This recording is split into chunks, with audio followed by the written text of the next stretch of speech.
Coming up on Real Time this week, pro-life victories announced across US states, thousands of medical professionals slam assisted suicide legislation, the health secretary warns assisted suicide would undermine the health service, and Korea's tiniest miracle baby comes home after 198 days in hospital.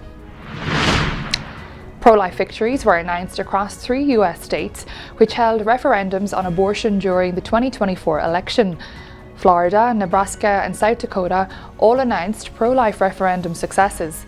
An amendment proposed in Florida that would have secured a right to abortion before an unborn baby was deemed viable was defeated after being opposed by the majority of Floridian voters. Catholic bishops in the state welcomed the outcome, although they made it clear that much work remains to be done to open hearts and minds to the dignity of unborn human life. Florida enacted a 6-week abortion ban in May, reportedly causing the state abortion rate to fall by over 30% within months. South Dakota voted to retain its current abortion ban.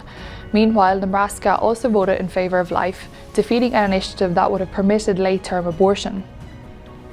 Over 3,000 medical professionals have signed a letter slamming proposed assisted suicide legislation as remarkably out of touch.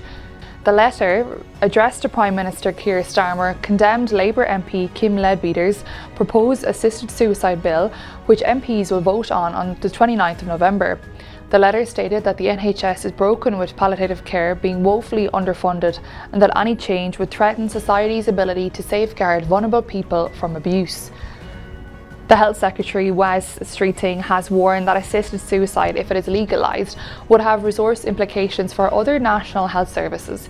MP Kim Leadbeater's assisted suicide bill was published in full on November the 11th and has been slammed by SPUC as inherently dangerous.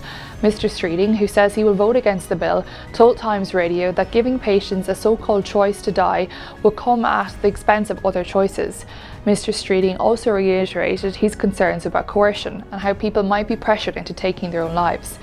SPUC is urging everyone to contact their MP and ask them to vote against the bill before November the 29th. More information and support on how to do this can be found on SPUC's website and social media channels.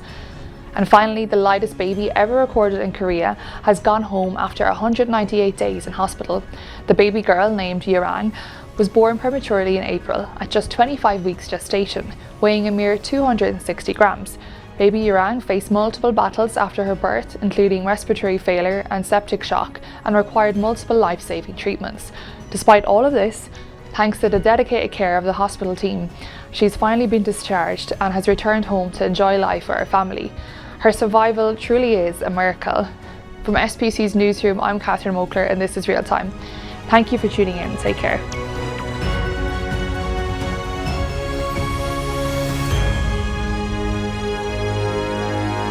If you enjoy our content, please like, share and subscribe.